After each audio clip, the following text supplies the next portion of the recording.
Assalamualaikum warahmatullahi wabarakatuh. Nama saya Dewi Amsika Imroatul Fajriyah dari jurusan Pendidikan Bahasa dan Sastra Indonesia. NPM saya 210 40 20 8001. Nah, dalam video kali ini saya akan bahas mengenai praktek berbicara.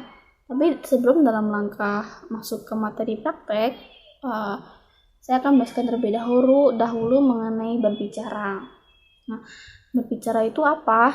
Berbicara adalah kemampuan menyampaikan atau mengucapkan bunyi ataupun kata-kata yang berupa ide atau gagasan dan kemudian dikembangkan sesuai dengan kebutuhan pendengar atau penyimak. Nah, pada saat proses tersebut terjadi, pembicara akan menjadi contoh yang baik bagi penyimak serta mampu untuk memudahkan penyimak atau pendengar untuk mendapatkan informasi atau inti dari pembahasan yang dibahas. Berbicara dan menyimak merupakan kegiatan berbahasa lisan, di mana dua-duanya berkaitan dengan bunyi bahasa. Dan bahasa sendiri merupakan media atau alat untuk berkomunikasi. Nah, pada saat seseorang atau pembicara menyampaikan informasi melalui suara atau bunyi, di saat itu pula penyimak mendapatkan informasi melalui ucapan atau lisan. Nah, dalam hal komunikasi, berbicara atau menyimak adalah dua hal kegiatan yang tidak dapat dipisahkan. Artinya, pembicara akan mulai berbicara apabila ada penyimak, dan penyimak akan mulai menyimak jika pembicara mulai berbicara. Nah, kita sebagai makhluk sosial sebaiknya menunjang keterampilan berbahasa kita. Selain keterampilan berbicara yang menunjang, kita juga bisa menunjang keterampilan bahasa lainnya. Nah, selain menunjang keterampilan berbahasa, kita juga sebaiknya menunjang keterampilan bagaimana menyatakan pikiran, ide, gagasan atau perasaan, juga pandai dalam menangkap informasi yang didapat. Nah, dalam berbicara ada beberapa jenis yang informal, misalnya berdialog. Nah, di sini pada saat akan mempraktekkan berbicara, berdialog adalah cara yang tepat karena sering terjadi, sering dilakukan, dan juga kegiatan sehari-hari.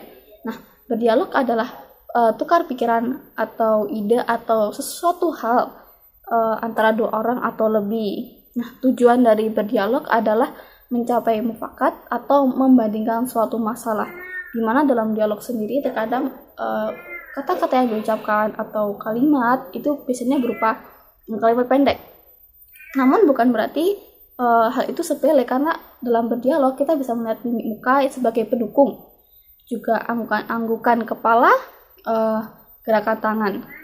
Nah, dalam berdialog sendiri kita harus memperhatikan beberapa hal. Misalnya bagaimana cara kita menarik seseorang untuk tertarik dalam dialog, dalam topik yang dibahas. Kemudian bagaimana cara kita menjelaskan sesuatu, memprakrasi suatu percakapan, serta mengoreksi.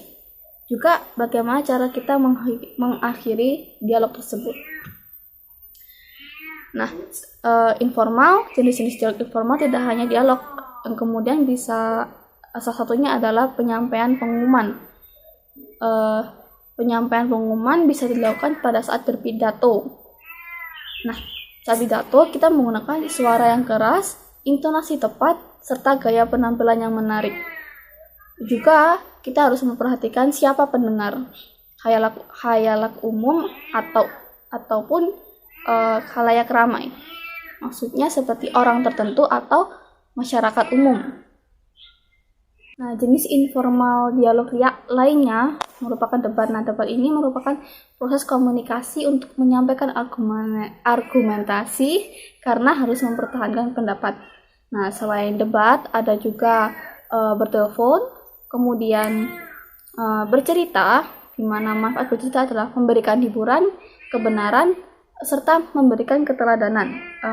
Maksudnya seperti memberi manfaat kaidah. Nah, kemudian ada juga ceramah. Sekian dari saya. Wassalamualaikum warahmatullahi wabarakatuh.